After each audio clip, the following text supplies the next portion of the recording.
Saya bersama Stefanus Aji yang kebetulan dia lagi di Solo dan sebenarnya udah merencanakan buat ngobrol-ngobrol itu udah lama tapi waktunya belum ketemu.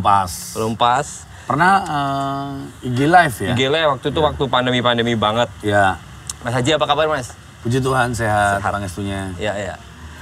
Sebelum kita ngobrol-ngobrol dengan Mas Haji sebenarnya ada satu hal yang mau saya tanyakan secara pribadi itu sebenarnya latar belakang Mas Haji sendiri loh. Apa benar Mas Haji memang lahir di Solo atau kemarin dengar lahir di Jogja atau apa gitu? Saya lahir di Jakarta. Karena kebetulan malah orang tua saya waktu itu memang lagi dinas di Jakarta. Dari keluarga besar saya emang cukup unik. Keluarga besar saya dari keluarga ibu itu dari eyang putri saya itu masih terah PB Sinuwun Pakubuwono ke-10. Dari kakek itu keluarga besar Nadatul Ulama di Ponorogo. Kemudian kalau dari kakek dari keluarga ayah saya itu dari Magelang.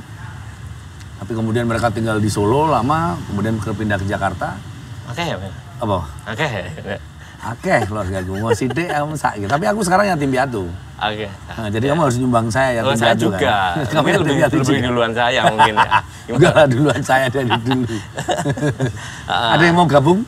Geng yatim piatu? Ya, boleh loh. Cepet-cepet aja. Enggak. Tapi lama di Solo atau enggak? Di Solo itu saya jadi dari kecil ya, dari umur 3 tahun sampai SD kelas 6. Kemudian kelas 6 saya pindah ke Jogja sampai kuliah, nggak selesai, sempat di Jakarta hampir setengah tahun, kemudian balik lagi ke Solo, itu kalau nggak salah sekitar tahun 99 lah menyambut milenium waktu itu. Kayak Panji. 99 saya pindah ke Solo sampai tahun berarti ya 8 tahun yang lalu lah 2014 gitu, 2013 saya kemudian pindah ke Jakarta. Kalau background musiknya Mas Aji sendiri, dengar sempat punya band di Jogja juga waktu itu. Ya, itu tahun berapa itu Mas? Kalau saya ngeband pertama ya itu tahun saya SMP, waktu saya SMP kelas 2, kelas 3 itu band pertama saya. Namanya Cutter. Di mana? Pereno. Sangar. Sangar. Namanya Cutter dan itu personelnya ada basisnya itu Doni yang sekarang jadi vokalisnya Kiai Kanjeng. Dengan Cak Nun. Itu dia jadi vokalis sekarang. Vokalnya jauh lebih bagus daripada saya. Tapi lebih ganteng saya. Ya. Kemudian ya itu band SMP lah, mainnya Sepultura. SMP-mu Sepultura ya? SMP Sepultura sama Metallica, Guns N' Roses. Teman-teman masih naik Sepul Kelinci, Mas Haji udah Sepultura. Sepultura. Tapi basic saya sebenarnya soul R&B. Iya tahu, udah kelihatan kok. 11-12 lah kalau sama Tompi. Tompi ya, Tompi miring tapi. Itu dari SMP ya, SMP mulai ngebandnya. Ya mungkin kalau terjerumus dalam musik keras ketika zaman SD gitu, biasanya ayah saya sebelum nganterin berangkat saya sekolah gitu, selalu muterin lagu entah Black Sabbath, God Bless. Dari kecil seperti itu dia mendidiknya lah gitu ya. Mungkin secara sadar atau nggak sadar diajakin beli kaset lah itu. Tapi udah waktu tahun-tahun itu kalau ngomongin di tahun itu sebelum tahun 2000-an itu Mas, atmosfer ngeband itu kayak itu gimana sih? Itu 1783 itu Mas. Itu 80-an malah.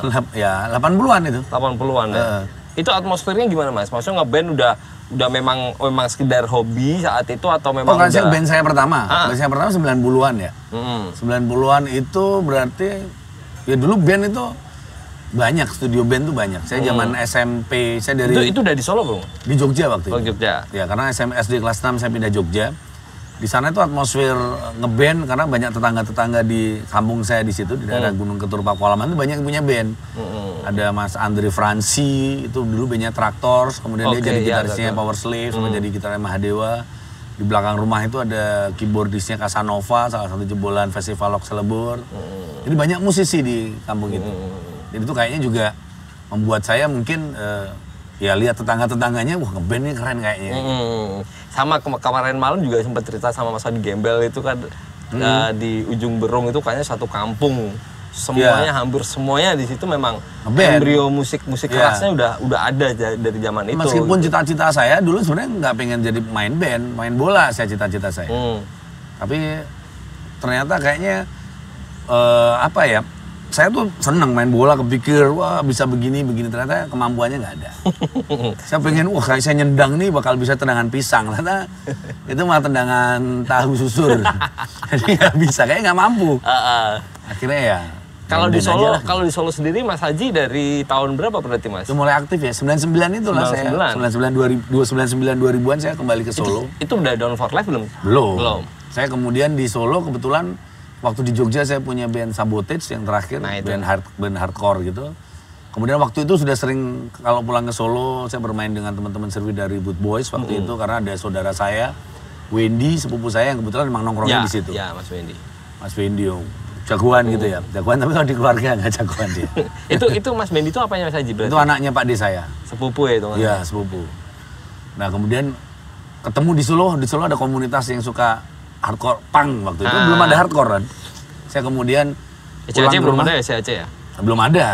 Kemudian saya di rumah di Palur orang tua saya ya bosen kan masih di rumah. Saya main lah. Oh ya saya pernah nongkrong di Sriwedari. Akhirnya mulailah nongkrong di Sriwedari Boot Boys. Oke. Nah, kalau mulai awal Down for Life atau mungkin bisa dibilang kalau Sabotage itu training groundnya Mas Aji atau banyak belajar dari sana atau memang mulai seriusnya mulai dari Down for Life Mas?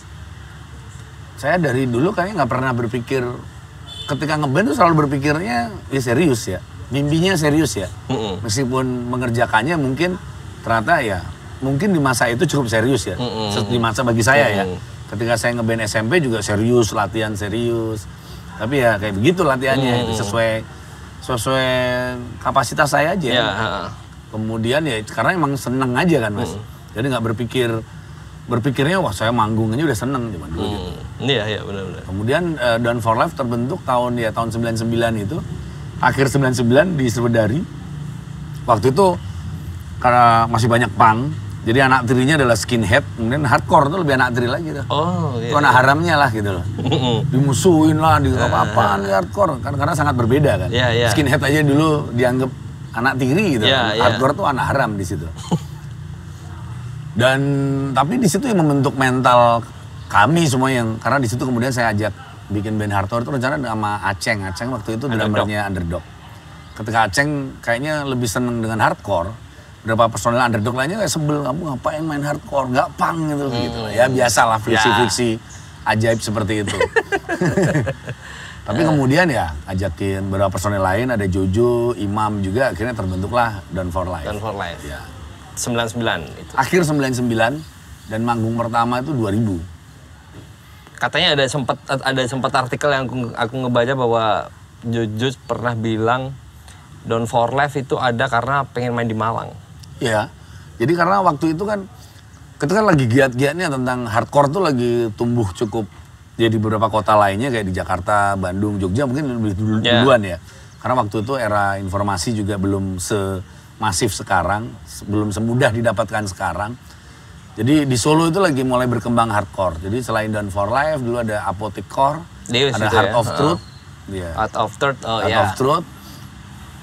Terus mungkin ada band apa lagi saya kurang tahu. Di era-era itulah. Kemudian ada Cause of Damage, itu generasi awal-awalnya.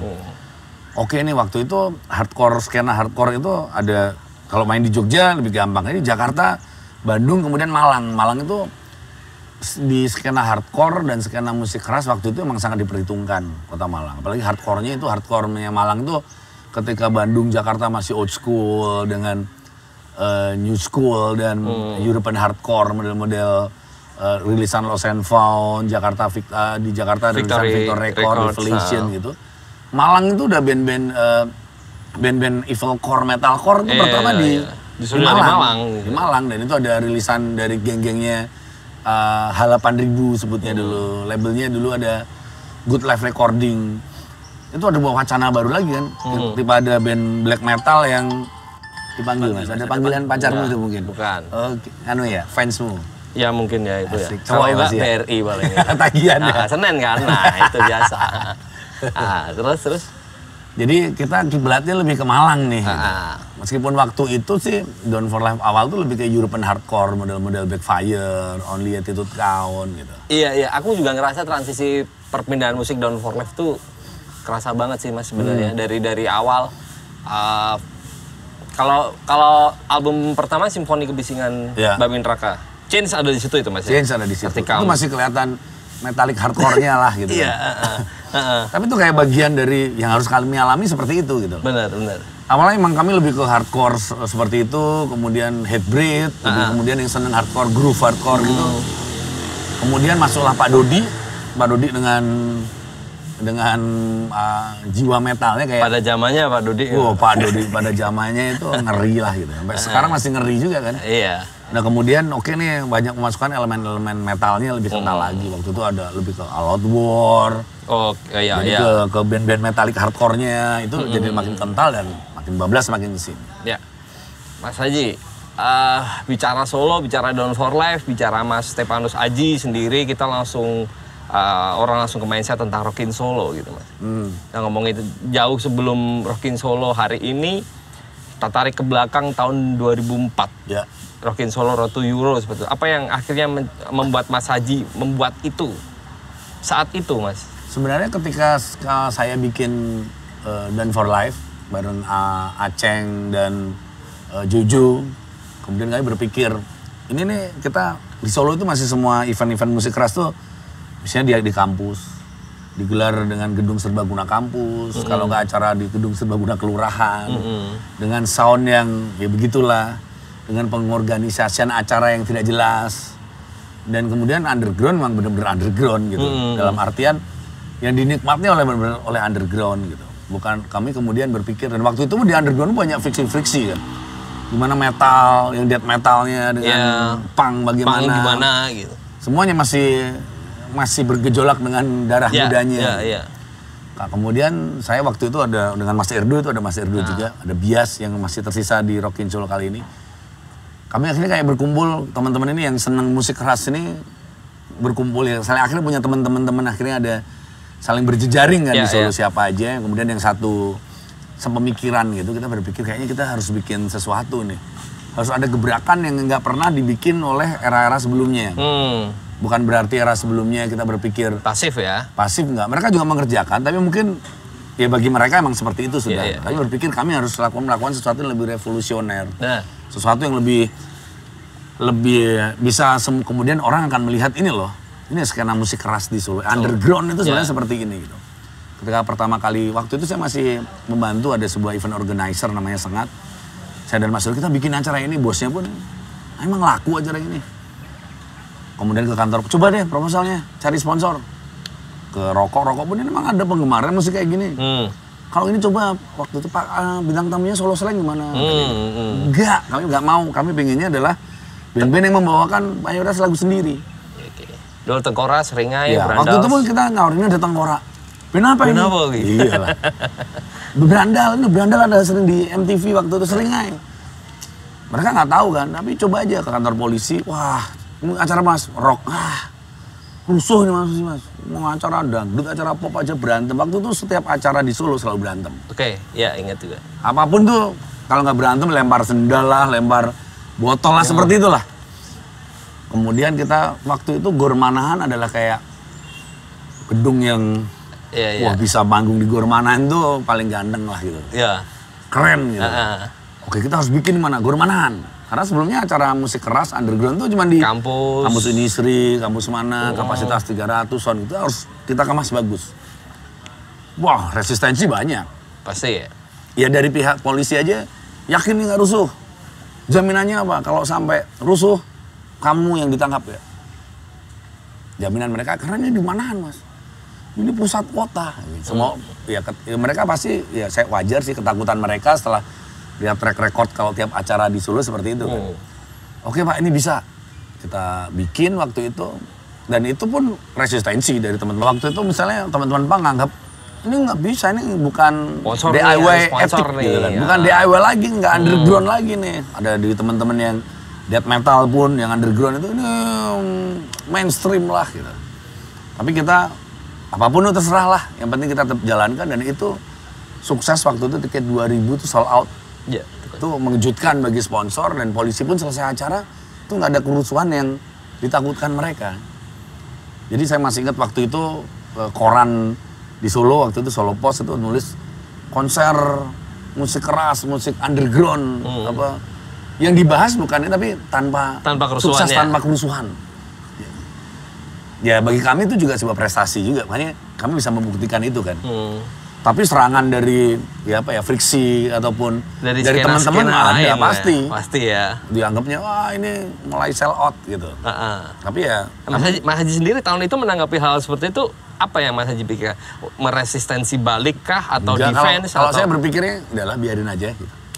Karena nanti suatu saat pasti akan ya karena bagi saya yang saya lakukan kalau mereka kamu nggak mau menerima ya udah. Kalau suatu saat kamu akan bisa menerima ini pasti dengan sendirinya kok gitu. Kita sangat terbuka akhirnya. Sekarang terbukti sih sebenarnya. Semuanya akhirnya saya sih nggak berpikir bahwa bener kan gitu. Tapi itu semua harus melalui proses. Karena pun juga saya pun mengalami hal seperti itu. Dan sebenarnya bukan Mas Haji yang menyadarkan, tapi memang proses itu sendiri. Mereka sendiri yang saya yakin bukan karena saya bikin seperti ini saya nggak beranggapan saya adalah mesayah atau apapun itu sebenarnya kayak itu. Paling waktu dan mereka sendiri teman-teman ini akhirnya kayak menemukan jalannya sendiri. Dan akhirnya kita makin bersinergi lagi. Dan ya menarik dari awal emang seperti itu. Oke. Rockin Solo bicara soal Rockin Solo itu kan sebuah kalau sejarah panjangnya mungkin itu bukan sebuah konser musik atau festival musik yang mudah dan murah. Ya nggak? Ya, di setiap zamannya itu paling di Rockin Solo 2024 itu, 2024 itu pun 2004 ya, 2004 itu pun tuh festival gelaran musik keras yang mahal. Mereka betul nama Bu. Ya, jadi kayak waktu itu pun paling mahal gitu loh. Karena mengundang tengkorak, kayak nggak ada yang berani mengundang tengkorak. Di Solo di era itu tuh. Iya. Masih band registrasi. Rockin Solo itu bandnya nggak ada registrasi. Nggak ada bayar iuran. Bahkan bandnya mungkin waktu itu dibayar kalau nggak salah. Sudah dibayar semua. Tapi sesuai kemampuan ya. Kayak Automatic, Sporadik sudah dibayar mereka. Seingat saya tuh dibayar semua. Meskipun nggak besar ya. Seingat saya ya, saya lupa. Ataupun nggak dibayar. Tapi waktu itu nggak dibayar pun. Sudah oke ketika nggak harus bayar. Karena dulu semua itu acara tuh harus kayak kita registrasi 100.000 gitu. Itu bandnya nggak ada yang bayar. Dan jadi bener, Mas Haji yang pesan? Itu CKJ saya, bukan dia. Maaf Mas Ji. Rockin Solo mulai 2004 sampai sekarang. Matur nuwun.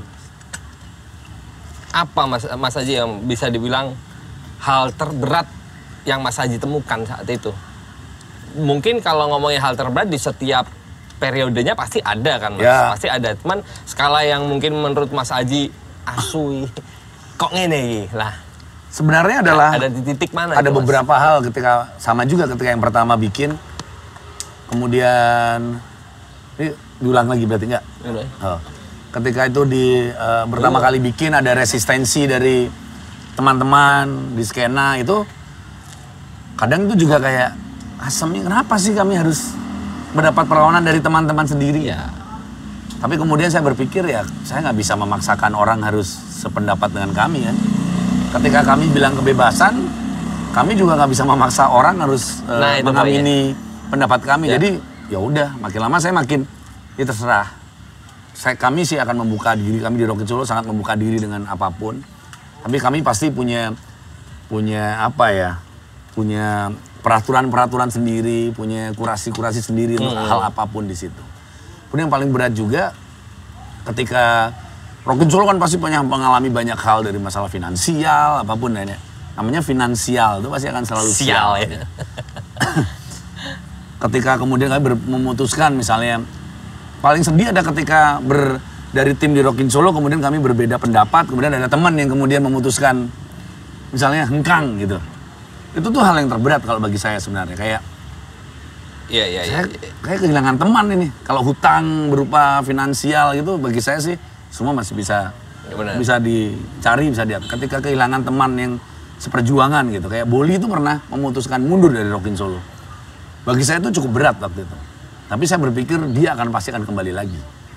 Ketika tahun 2014 dia masih, 2015 dia memutuskan untuk saya nggak mau terlibat. Tapi pas acara dia datang kemudian saya ikut gabung lagi ini. Dan semua kayaknya nggak tahu dalam kehidupan. Dan sekarang kayak Bolly mungkin salah satu orang yang paling berperan di Rockin Solo di era-era yang sekarang gitu. Kayak Down for Life pun Rio juga pernah mengalami, saya mau keluar dari Down for Life. Jadi kemudian masuk sendiri. Dengan mengeluarkan gitaris yang satunya. Menurut saya itu adalah perjalanan yang menarik gitu. Nggak cuma bagi saya, tapi bagi mereka, juga bagi tim di Rockin Solo. Dan kita sangat terbuka untuk itu. Yang paling berat sebenarnya hal-hal seperti itu. Ketika kehilangan, kayak kita kehilangan seorang teman kan gitu. Iya. Itu yang paling berat sih sebenarnya. Tapi kalau hal lain tuh, seiring dengan waktu kayaknya tiap era itu kayak mempunyai masalah-masalah sendiri. Benar. Dan setiap masa, setiap tahun Rockin Solo bisa dibilang, tapi sebenarnya Rockin Solo itu non periodik ya Mas, ya memang belum tentu ada setahun sekali atau? Pengennya sih setahun sekali ya. Tapi kadang ada kendala banyak hal kayak misalnya ketika mau tahun 2004 ke 2007 dibikin lagi gitu, 2006 dibikin lagi itu kayak misalnya situasi politik tidak memungkinkan, izin-izinnya agak susah. Nah, kemudian finansial pernah juga seperti itu ya. Selalu, jadi kadang kita nggak memaksakan aja. Oke, itu yang mau aku tanyain Mas sebenarnya. Dari awal mula Mas Aji bikin 2004 dengan begitu banyak resistensi, baik dari teman-teman skena sendiri, terus mungkin juga yang jelas dari birokrasi kan Mas ya.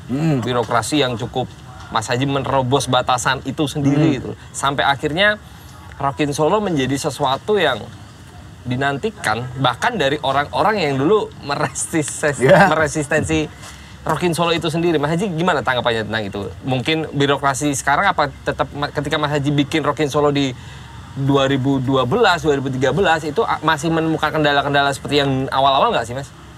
Ya kendalanya pasti selalu ada. Kayak mereka resistensi enggak, sudah tahu paham bagaimana akhirnya pelaksanaan Rockin Solo. Tapi akhirnya kayak, wah ini datang puluhan ribu orang Mas.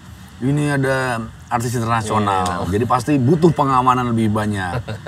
Itu menurut saya ya berbanding sejalan lah dengan keadaannya. Dan kami pikir juga ya selama itu masih masuk akal ya kenapa enggak. Karena kami pun juga menggelar ini pengennya semua berjalan dengan aman kan. Ya pasti hal-hal seperti itu. Tapi Rockin Solo bukan Mas Aji setting atau Mas Aji create sebagai eventnya Down for Life kan? Enggak. Karena beberapa kali juga Down for Life nggak main. Nah itu. Sebenarnya kayak ya mungkin ini kayak diinisiasi kayak karena misalnya kayak Wakan dan Halloween tuh bosnya Halloween, manajernya itu yang bikin Wakan gitu. Tapi kami dulu berpikir mungkin Down for Life harus bikin acara yang manggung di acara yang keren nih. Kita nggak pernah diundang di acara yang keren nih di Solo. Ketika waktu itu acara bersponsor selalu ngundangnya Bento 40. Bicara ada yang main Dewa, pembukanya Bento 40. Iyalah. Kalau enggak Solo Slang, ya band-band. Tapi waktu itu eranya Bento 40 semua. Selalu Bento 40. Kami berpikir kapan diberikan kesempatan untuk band-band yang punya karya sendiri. Gitu. Akhirnya kita bikinnya Rockin Solo. Tapi band-band yang main Solo gimana? Yang harus punya karya sendiri. Gitu.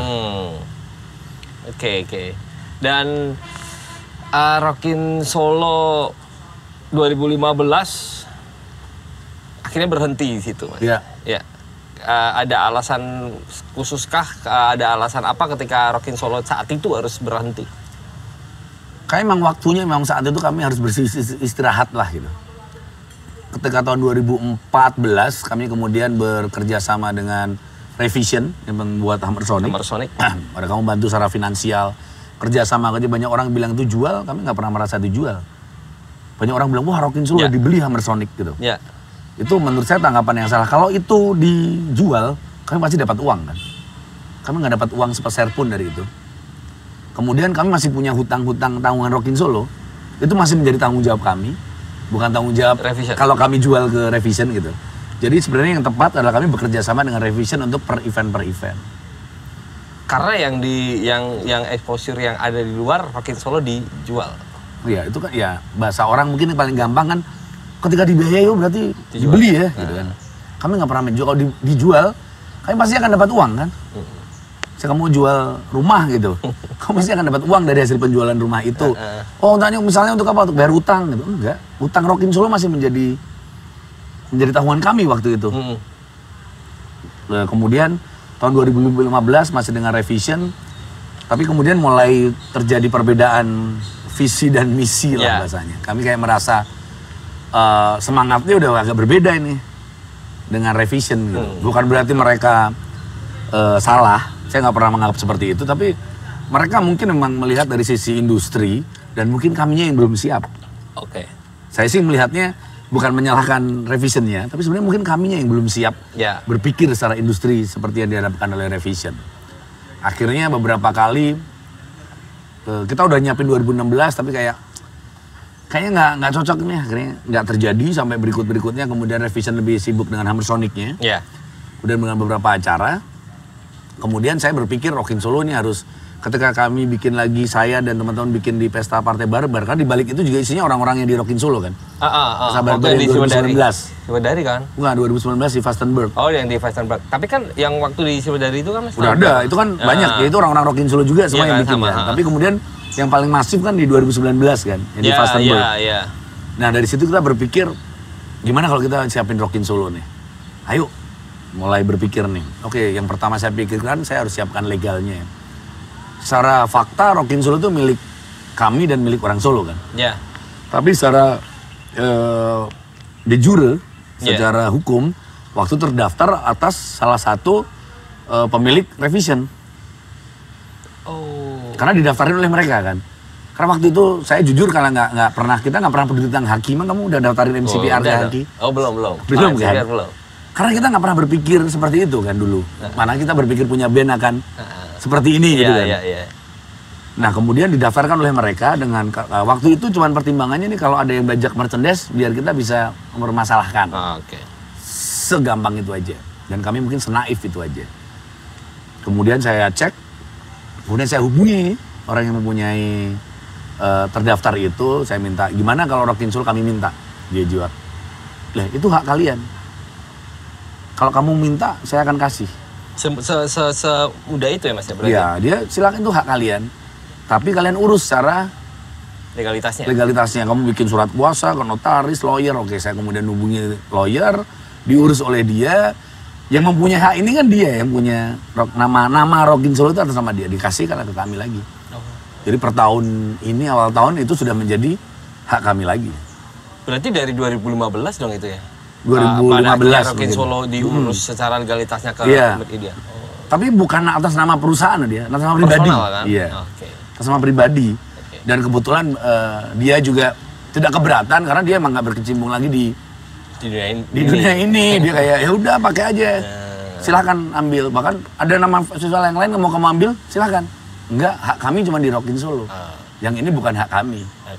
Ya kami mengambil hak yang sesuai hak kami aja kan. Cukup panjang kalau bicara tentang Rockin Solo dan Solo. Kalau saya pribadi lebih ngomongin Rockin Solo itu kan yaitu nilai tawar terbesar kota ini untuk industri musik kerasnya gitu Mas. Dan bisa dibilang kalau untuk teman-teman Solo sendiri jadi seperti muara kalau apa ya dibilang ekspektasi sebenarnya nggak juga kalau ekspektasinya Rockin Solo kan mungkin terlalu rendah juga ya Mas. Cuman agak pede lah ngeband di Solo ketika ada festival ini. Terus nanti kalau wah kita mau ngeband ini kita submit ke Rockin Solo masih hype seperti itu masih kerasa banget. Dan ketika Rockin Solo udah nggak ada, apakah masih ada geliat-geliat skena musik kerasnya? Masih ada banget. Tapi kayak ya udah nggak terorganisir. Atau mungkin terorganisir tapi secara apa ya Mas? Skalanya nggak kayak Rockin Solo lah pokoknya. Dan pada akhirnya denger lagi Rockin Solo ada lagi di tahun ini, di tahun 2021 dengan pertama kali tuh keluar Instagramnya. Ya kita ngerimain Rockin Solo ini. Dan pada akhirnya mindset orang dan ini momennya pas banget ketika 2 tahun kita dihantam pandemi seperti ini dan event yang ketika Rockin Solo itu adalah puncaknya festival musik di Solo, berarti bisa dibilang bahwa kita mulai dari puncak ini. Kita mulai dari puncaknya. Tapi ternyata ketika Rockin Solo diumumkan dengan konsep yang berbeda, itu banyak sekali argumen-argumen yang keluar. Dan mungkin apokaliptika akhirnya tercetus oleh Mas Aji sendiri. Mungkin apa yang mendasari Mas Aji harus membuat Apokaliptika kali ini? Sebenarnya ketika kami menyiapkan Rockin Solo dari tahun 2019 itu, kemudian mulai intens tahun 2020, kemudian dihantam pandemi itu, kami udah menyiapkan, tapi ada pandemi kemudian oke, berhenti dulu.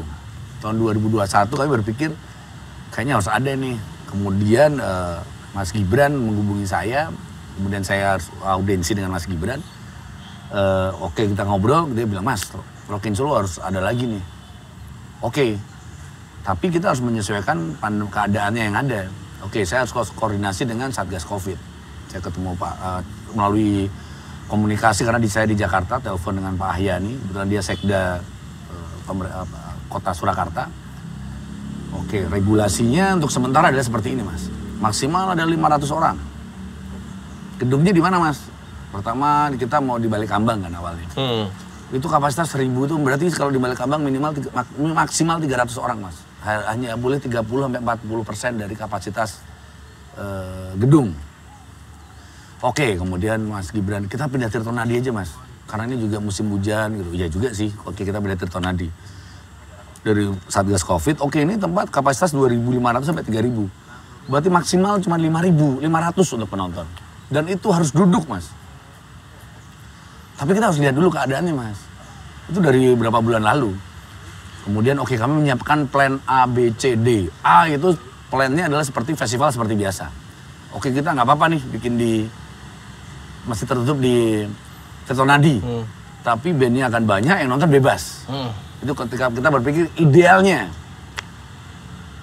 Kemudian yang B, oke nih penonton bandnya banyak, tapi harus diduduk dan ini itu nggak enak kayaknya, kayak kehilangan marwah sebagai festival. Atau kita bikin seperti konsep Apokaliptika yang itu, tapi yang nonton sebanyak-banyaknya. Oke. Akhirnya dari Satgas Covid nggak bisa, Mas, tetap ternyata, dan ini harus maksimal orang dalam gedung itu 3 jam, Mas. Kami kemudian berpikir keras, bagaimana oke nih, berarti kami harus menyiapkan sebuah pertunjukan yang ditonton hanya boleh 500 orang, jaga jarak, harus sudah vaksin dan harus antigen. Kami berpikir kenapa harus vaksin dan antigen? Oh iya, tapi ternyata orang harus ke mall pun sudah harus seperti itu. Orang harus berpergian, naik pesawat, naik kereta harus seperti itu. Oke, ini regulasi yang harusnya bisa diamini dan bisa dipahami oleh semua masyarakat. Gitu. Kalau nggak mau ya itu pilihan. Itu hanya berapa persen sih gitu. Kami memilih yang lebih besar aja. Gitu. Kemudian hanya boleh 3 jam, hanya duduk. Berpikir lagi, pertunjukan apa yang enak, kemudian nikmatinya harus duduk. Don Volaf pernah berkolaborasi dengan paduan suara di Yogyakarta dan Solo City Jazz. Oke.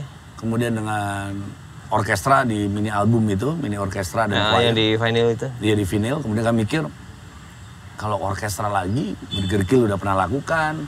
Dan sebenarnya kami nggak punya ikatan emosional apapun dengan orkestra. Kami orang Jawa gitu, meskipun mungkin nggak terlalu mendengarkan gamelan, nggak into banget, tapi kita dari kecil sudah terbiasa mendengarkan itu. Gamelan ini saya berpikir gamelan, saya ngobrol dengan teman-teman, ya tapi siapa gamelannya? Kebetulan waktu itu saya ada pekerjaan dan lihat Mas Gondrong Gunarto berkolaborasi dengan musisi pop. Collaboration itu ya? Iya, saya berpikir, oh iya Mas Gondrong, saya kenal juga dia karena Sigit sering membantu Mas Gondrong juga, Sigit gitarisnya, mantan gitarisnya Don For Life. Saya hubungi Mas Gondrong, ketemu di sini, ngobrol tuh langsung kayak, ini nih orangnya gitu loh. Oke nih, anak-anak, Mas Gondrong mana? Yang mana sih? Rio semuanya saya kasih. Kayaknya asik nih. Lihat anunya Mas Gondrong tuh, ini nih kayaknya nih, dia nih gitu. Akhirnya kita kirim, coba Mas minta lagunya. Ya dia tahu lah, Don For Life, mau lagunya apa Mas? Dia pasti taunya dia pasukan babi neraka gitu, orang umumnya taunya gitu kan. Wah ini seru Mas kayaknya. Akhirnya kita berpikir, nah kemudian ngobrol sama Mas Gondrong, bagaimana pertunjukan ini enaknya orang akan menonton dan fokus. Akhirnya dibikinlah komposisi seperti itu. Dan ini sebenarnya adalah Rockin Solo yang paling berat yang pernah kami bikin. Kalau bagi Don For Life ini adalah konser terberat yang pernah kami lakukan.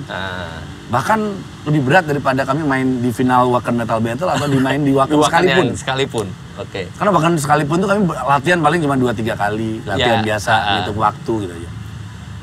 Yang ini tuh benar-benar yang sangat intens dan kami memainkan lagu yang kemudian lagu kami yang diaransemen ulang kan. Komposisinya dirubah. Dan kami kemudian berpikir ini nggak bisa Down for Life dengan karena kami ingin mengajak bahwa oke nih Rockin' Solo ini kayak ini kan apokaliptika. Kenapa apokaliptika tuh diambil dari lagu Down for Life tapi sebenarnya tentang bercerita tentang keadaan sekarang kan. Kayak perubahan peradaban. Kayak itu suatu hal yang baru, lembaran baru yang dibuka gitu, sejarah baru yang dibuka. Jadi kalau ngomongin tuh dulu adalah era sebelum Masehi, Rockin' Solo sebelum Masehi ini adalah BC lah, before setelah that. Setelah Masehi gitu. Jadi kamu berpikir ini harus semuanya dari Solo semua. Selain pertimbangan teknis ya, karena kami berpikir kalau nggak dari Solo akan ribet lagi latihannya. Kemudian tentang prosedur kesehatannya. Kalau dari Solo semua kan kita lebih gampang, secara emosional pun lebih. Makanya saya mengajak ada Mbak, kenapa ini kita ajak siapa? Kita pengennya nih lintas genre, lintas generasi, lintas gender juga. Nah kemudian kami berpikir, karena selama ini kan musik rock tuh dulu dianggap sebagai anak haram lah di kebudayaan. Di tradisi ini ngapain musik rock selalu gitu. Oke kita ngajak, dengan gamelan itu adalah kita menembus batas-batas itu. Dan Mas Gondrong sangat antusias sekali ketika kita ajak. Kemudian saya hubungi Mbak Endah melalui manajernya sangat hubungi Mbak Endah. Kalau manajernya ya excited atau enggak tahu ya, dia langsung nanya budget kalau manajer. Tapi kalau Mbak Endahnya tuh Mbak Endahnya kelihatan banget. Sangat excited dan ayo Mas ayo. Terus Wawin saya juga terkejut, Wawin juga ayo Mas Aji gelem. Terus ngajak di kru dan saya pikir harus dengan teman-teman musik keras di Solo. Saya berpikir karena tadi bilang lintas generasi dan ini tapi yang masih aktif ya. Kalau cuma sekedar tua aja itu bude saya atau tante saya lebih tua daripada mereka gitu. Kita nggak ngomongin cuma tua gitu. Kalau tua aja itu selesai lah.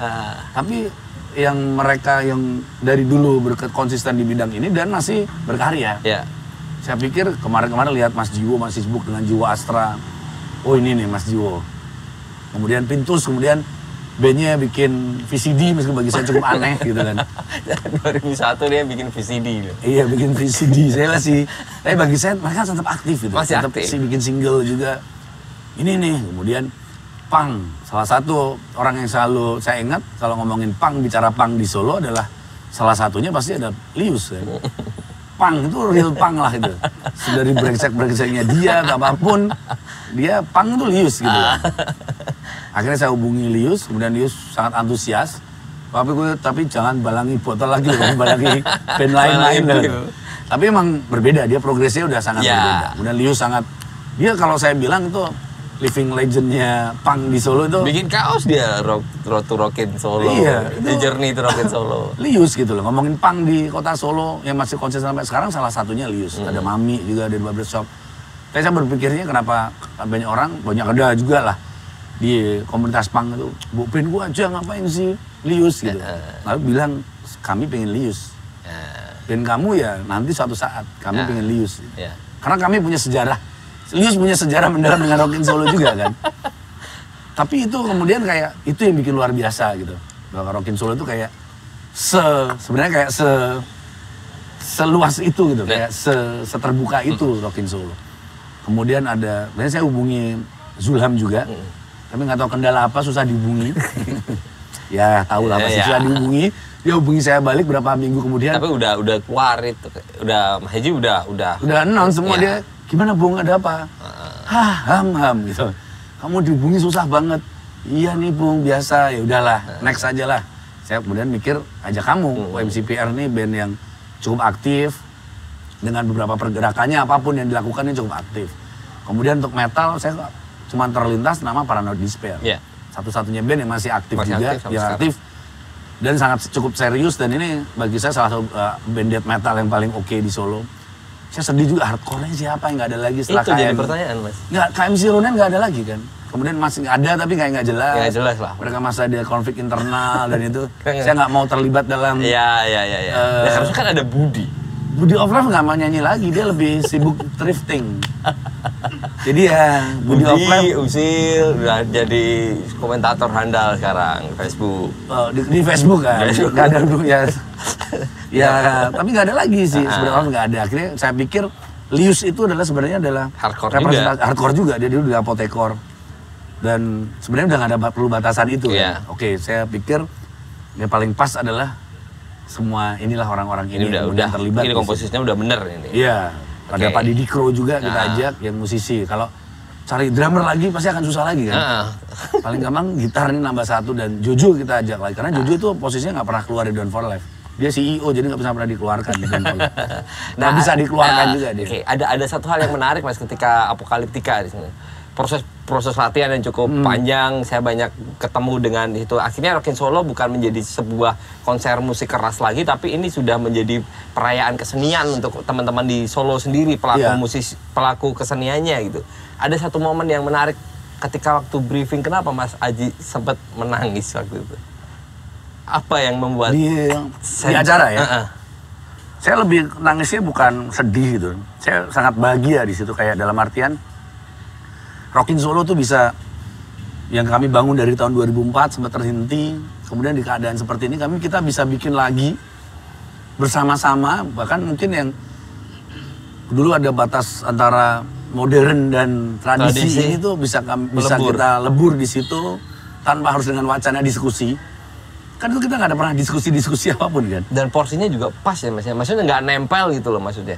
Ya memang pengennya seperti itu, tapi puji Tuhan akhirnya juga berjalan. Dan di situ kayak beberapa waktu lalu itu saya pernah mimpi gitu. Mimpi yang sangat intens dan cukup unik. Salah satu yang terakhir itu kemudian saya dapat kertas, ada tulisan Bhinneka Tunggal Ika.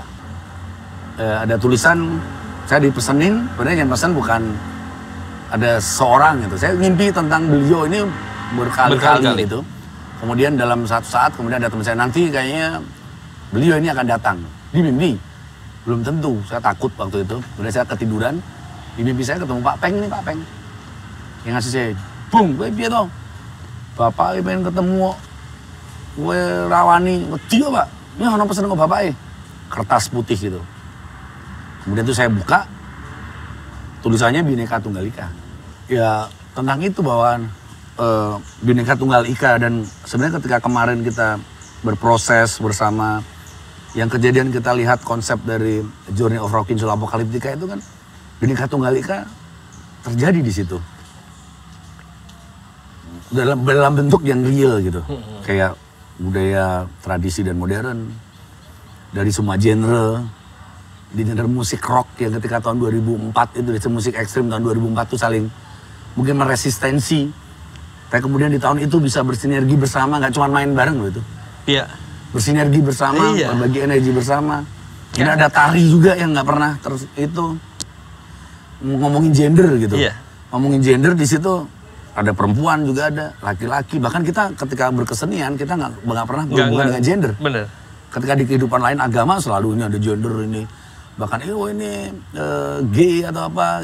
Ketika di berkesenian dan di Apokaliptika itu nggak ada. Dan itu kayak saya ngerasa kayak ya itu energi kita semuanya itu kayak sama gitu loh. Di kayak bahasanya itu gotong royongnya. Bahkan kalau ngomongin di Rockin Solonya bisa dilihat yang dikerjakan di Rockin Solo itu nggak cuma orang Solo kan. Banyak orang dari mana yang tinggal di Solo kemudian merasa memiliki kota Solo. Ya, itu. Tanpa melihat rasnya lah. Di Solo ada Rockin Solo, ada Akbar yang Arab, ada yang Chinese, ada Jawa, ada Batak.